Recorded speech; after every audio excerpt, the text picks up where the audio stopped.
केंद्र सरकार से ओबीसी की जातिवार जनगणना कराने तथा महाराष्ट्र सरकार द्वारा 14 मई 2026 को लिए गए आरक्षण विरोधी निर्णय को तत्काल वापस लेने की मांग को लेकर शहर में महामोर्चा निकाला गया। केंद्र सरकार से ओबीसी की जातिवार जनगणना कराने तथा महाराष्ट्र सरकार द्वारा 14 मई 2026 को लिए गए आरक्षण विरोधी निर्णय को तत्काल वापस लेने की मांग को लेकर चंद्रपुर में ओबीसी, एससी, एसटी, एनटी, बीजेएनटी एवं एसबीसी समाज के संयुक्त तत्वाधान में महामोर्चा निकाला गया। महामोर्चा की शुरुआत शहर के गांधी चौक से हुई, जिसमें बड़ी संख्या में विभिन्न सामाजिक संगठनों के पदाधिकारी, नागरिक, युवा, महिलाएं, विद्यार्थी शामिल थे। इस समय प्रदर्शनकारियों ने केंद्र एवं राज्य सरकार की नीतियों के विरोध में नारेबाजी करते हुए अपनी मांगों के समर्थन में आवाज बुलंद की। यह महामोर्चा शहर के मुख्य मार्ग से होकर जिलाधिकारी कार्यालय पहुंचा, जहां मोर्चे का रूपांतरण सभा में हुआ। इस सभा को राष्ट्रीय ओबीसी महासंघ के अध्यक्ष बबन राव तायवाड़े, सांसद प्रतिभा धानोरकर, विधान परिषद सदस्य अभिजीत वंजारी, बनी विधानसभा क्षेत्र के विधायक संजय देरकर, राष्ट्रीय ओबीसी महासंघ के महासचिव Sachin Rajurkar, Telangana Andhra Pradesh BC welfare association की श्रीनिवास जाजुला, शंकर अन्ना, शिवसेना शिंदे गुट के नेता किरण पांडव, अखिल भारतीय रिपब्लिकन पार्टी के प्रवीण खोबरागड़े तथा आदिवासी विकास परिषद के प्रमोद बोरीकर ने संबोधित किया। अपने संबोधन में वक्ताओं ने केंद्र सरकार से ओबीसी समाज के प्रभावी, वैज्ञानिक एवं पारदर्शी जातिवार जनगणना कराने की मांग की। साथ ही महाराष्ट्र सरकार द्वारा 14 मई 2026 को लिए गए आरक्षण विरोधी निर्णय को सामाजिक न्याय के खिलाफ बताते हुए तत्काल निरस्त करने की मांग दोहराई। उन्होंने कहा कि सामाजिक न्याय और संवैधानिक अधिकारों की रक्षा के लिए सभी वंचित एवं पिछड़े वर्गों को एकजुट होकर संघर्ष करना होगा। सभा के उपरांत प्रतिनिधि मंडल के निवासी उप जिलाधिकारी DS कुम्हार को विभिन्न मांगों के संबंधित ज्ञापन सौंपा गया। ज्ञापन में केंद्र सरकार से शीघ्र ओबीसी जातिवार जनगणना कराने तथा महाराष्ट्र सरकार से 14 मई 2026 के निर्णय को वापस लेने की मांग की गई। मागणी ही अनेक दिवसापासूनची या देशातील ओबीसी समाजाची आहे की ओबीसी समाजाची जातनिहाय जनगणना करून या देशामध्ये एकूण ओबीसी किती आहे त्याची आकडेवारी केंद्र सरकारने घोषित करावी।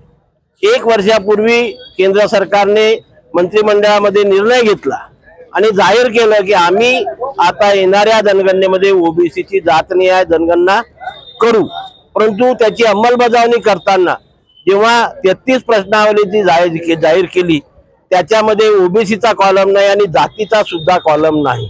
मग ओबीसीचे घर नाही आहेत का? मग ओबीसीच्या घराची गिनती नको का हा प्रश्न आहे। आणि आता दुसऱ्या टप्प्याची माणसांची गिनती होणार आहे। त्या माणसांच्या गिनतीमध्ये केंद्र सरकारने त्या प्रश्नावलीमध्ये ओबीसी संवर्गाचा आणि जातीचा दोन्ही कॉलम समाविष्ट करावा आणि ओबीसी समाजाची जातनिहाय जनगणना करावी ही प्रमुख मागणी आजच्या या मोर्चाच्या माध्यमातून आम्ही केंद्र सरकारपर्यंत पोहोचवत आहे।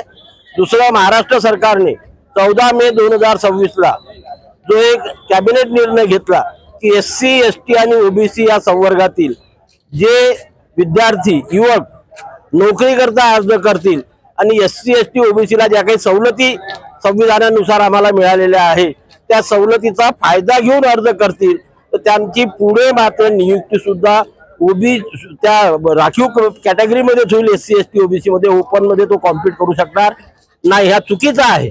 मला सवलत ही अर्ज करण्याकरता आहे, स्पर्धेकरता नाही। स्पर्धेमध्ये समजा मी टॉप आल्यानंतर मी ओपन मध्ये कन्सिडर व्हायला पाहिजे, जे आतापर्यंत होत होतं। तीच प्रथा यापुढे सुद्धा सुरू राहावी याकरता 14 मे 2026 चा कॅबिनेट निर्णय सरकारने त्वरित रद्द करावा, स्थगिती नाही रद्द करावा आणि तशा प्रकारचं परिपत्रक जाहीर करावं। या 2 प्रमुख मागण्या आहे। बाकीच्या मागण्या राज्य सरकार आणि केंद्र सरकारकडे आम्ही वारंवार मांडलेल्या आहेत। 2 आमच्या प्रमुख मागण्या आहेत। ओबीसी समाजाची जातनिहाय जनगणना करावी आणि 14 मे 2026 चा महाराष्ट्र सरकारने घेतलेला जो कॅबिनेटमध्ये निर्णय घेतला आहे तो रद्द करावा। या 2 प्रमुख मागण्या घेऊन आम्ही या महामोर्चाचं आयोजन केलेलं आहे। यामध्ये ओबीसी, बीजेएनटी, एसबीसी, अनुसूचित जाती, जमाती या सर्व घटकाचा समावेश आहे आणि सरकारनं जातनिहाय जनगणना नाही केली तर येणाऱ्या हिवाळी अधिवेशनामध्ये रामलीला मैदानावर मोठं आंदोलन उभं केलं जाईल, याची सुद्धा सरकारने दखल घ्यावी। राष्ट्रीय ओबीसी महासंघ आणि संपूर्ण एससी, एसटी, बीजेएनटी आणि एसबीसी राखीव संवर्गातील सर्व लोकांचा आज हा महामोर्चा चंद्रपूरमध्ये होऊ घातला आहे आणि या मोर्चाची 2 मागण्या मुख्य आहे।